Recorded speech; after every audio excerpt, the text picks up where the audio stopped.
because I felt it was not even only about 20% of the people actually gave data about their age, but just asking it when it was a field at point of transaction, there was no harm. It wasn't a compulsory field, they didn't have to, but it just gave a little bit more data. And then things like by looking at the postcodes that they live, you can kind of start extrapolating about the likely affluence, the likely gender mix of your audience base.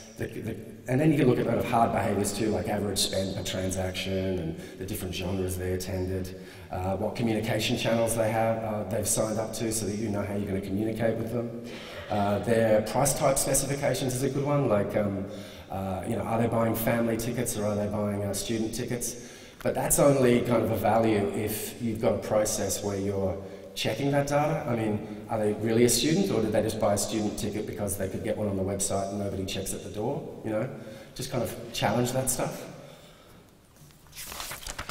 Now, I used, on that previous slide, all of those, sometimes by looking at the data you've got from that initial crunch will give you what you need to start splitting up your audience and looking at them distinctly. But in my experience, the last time I did a segmentation exercise for the Opera House, it didn't work. We didn't get enough usable difference from that data. It was to actually break it into discrete groups. So I had to kind of think about, well, what else was I going to do to try and test these kind of inherent feelings that we had, that there were different customers coming with very different needs and wanting very different experiences.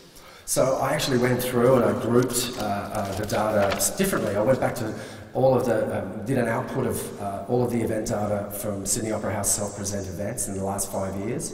And I just had a feeling, well, how about if we group them, if we categorise them as traditional? Is it a high culture event like symphonic music?